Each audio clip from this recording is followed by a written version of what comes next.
Olá, tudo bom? Para quem não conhece, professor de defesa pessoal e servo cristão. Eu queria comentar com vocês hoje, sobre os profetas. Para que servem os profetas? Para que Deus, fez a chamada dos profetas? Bem, os profetas, inicialmente, eles foram chamados para corrigir algumas ações que Deus achava pertinente de corrigir dos humanos. Então ele levantava profetas para falar a respeito de Deus, a respeito de alguma coisa que precisava de correção. Às vezes as pessoas escutavam os profetas, às vezes não. Hoje em dia, os profetas falam a respeito da Bíblia, Falam, olha, aquilo que você está pregando não está escrito na Bíblia. Ah, mas não está escrito na Bíblia, mas também não proíbe. Aí eu falo assim, realmente não proíbe. Mas se você pegar a Bíblia com parâmetro de ações, você vê que não tem alguma coisa totalmente errada nesse negócio.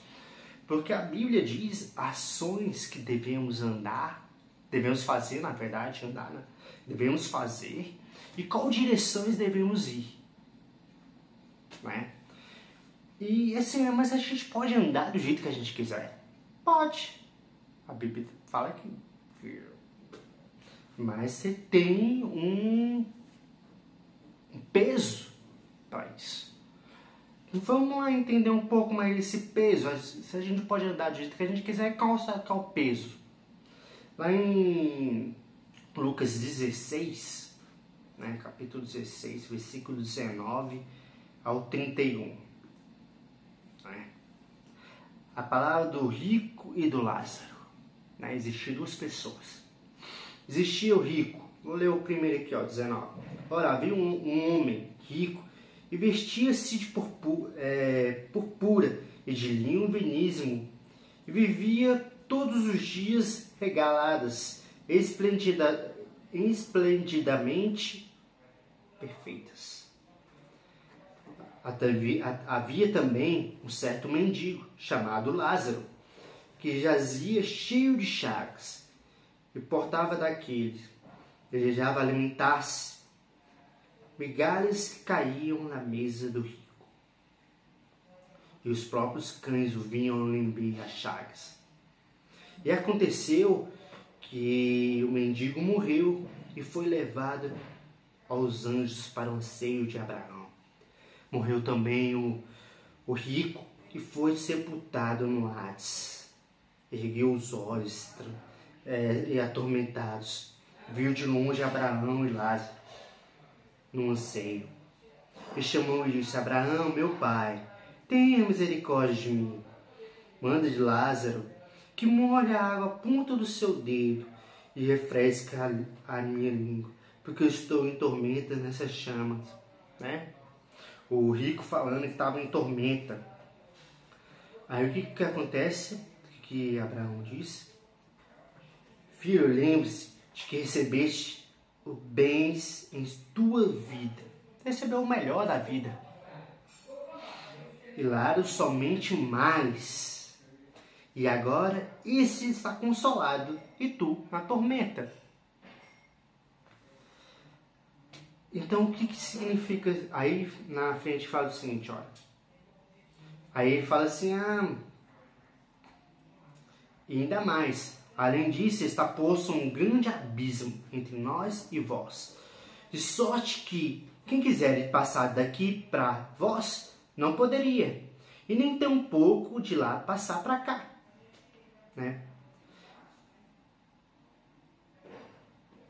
Aí o rico falou assim, disse a ele, rogo-te, pois, ó pai, que manje a casa do meu pai. Tenho 5 irmãos. Ele falando, o jovem rico falando que ainda tinha mais irmãos.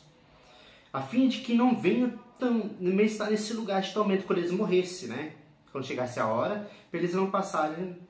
Aí o que que ele fala, que diz a Abraão? Olha, eles têm Moisés e os profetas, então ouça-los. E disse ele, não, Abraão, meu pai, mas se algum de nós fosse com eles, aprendesse, iam. Né? Então, falou assim, se algum de vocês fosse lá, eles iam aprender. Aí Abraão fala o seguinte, lá no capítulo 31. Capítulo 31 não, perdão. Versículo 31 do 16. Porém, Abraão disse, se não ouveres a Moisés e aos profetas, tampouco acreditarão ainda que alguns mortos ressuscitem. Você está vendo? A Bíblia diz que a gente pode dar, a gente pode receber tudo de bom. Mas tudo de bom tem um preço no final. Hoje em dia os profetas falam a respeito da Bíblia. E a gente ignora as profecias. Ah, mas não está escrito na Bíblia? Está direcionado literalmente na Bíblia? Então anda da maneira que eu quiser. Realmente, se não tiver muita coisa que não esteja na Bíblia, é difícil você argumentar. Mas a Bíblia dá-te direção, porque ela não te coloca uma outra cegueira, né? Ela fala que nossas cegueiras são descobertas, são tiradas, para que a gente não se engane mais a respeito do pecado e das coisas que devemos fazer de bom, não que devemos fugir das coisas ruins. Então, assim, existiam Paulos falando, existiam Pedros falando, Isaías falando,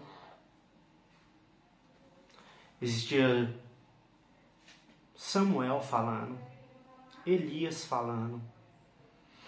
E assim, hoje está existindo eu falando com vocês. Eu não sou perfeito. Eu não quero dizer que também sou o dono da verdade. A verdade está na Bíblia. Se você pegou a Bíblia, leu ela, pediu o Espírito Santo para que revelasse os segredos ocultos, que às vezes tem segredos ocultos na Bíblia, oculto que eu falo assim, que são difíceis de interpretação. Você vai ter uma vida melhor. E eu tô falando isso porque, assim, eu chego para falar a respeito de alguns assuntos bíblicos que não são que as pessoas estão pegando e querendo fazer da maneira deles.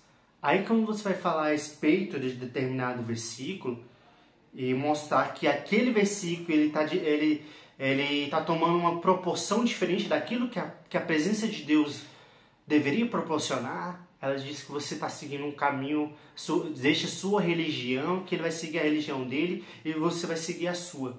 E sendo que ele é cristão também. Você está entendendo como é que a bagunça está sendo? O cara é cristão. Aí o cara chega para você e fala o seguinte: deixa que eu siga a minha religião e você segue a sua religião. Aí a gente pega a Bíblia. A gente segue a mesma Bíblia. A não ser que ele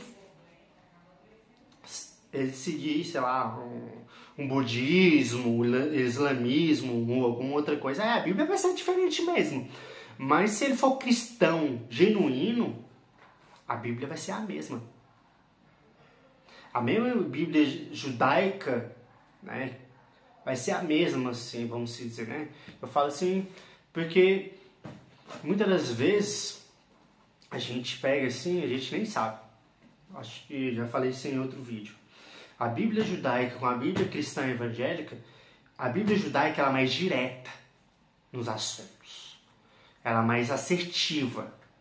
Ela não fica tipo assim, não tenho tanta certeza. Não, ela tem certeza de que é isso, isso, isso. E às vezes a Bíblica, da forma que ela se vai construindo as traduções, ela acaba perdendo essa essência. Mas não que ela esteja errada. As duas são as que mais se condiz com a respeito de Deus. Então você tendo ou a Bíblia judaica ou a Bíblia cristã evangélica, está seguindo o caminho correto. E se você não tiver nenhuma dessas Bíblias, toma cuidado. Porque quando você não tem nenhuma Bíblia para se direcionar a sua vida, você acaba perdendo a essência, né, do verdadeiro caminho. E Deus, ele direciona o verdadeiro caminho. E não deixem de escutar os profetas. Porque se Nínive não tivesse escutado as ações que estavam fazendo, não tivesse escutado Jonas, teria todos morrido. Porque Deus teria destruído Nínive completamente. O próprio Jonas estava esperando isso, porque ele subiu no alto monte para ver a destruição de Nínive. Aí Deus fez crescer, né, uma árvore. Falei assim, olha, você tem compaixão dessa árvore que você nem cuidou e nem regou, e não tem compaixão de Nínive, que é só você falar algumas palavras e ela vai se corrigir. Eu espero que essas palavras que eu estou dando para você seja para minha correção e para sua correção, para que a gente não se leve ao pecado, não se leve à morte. Amém?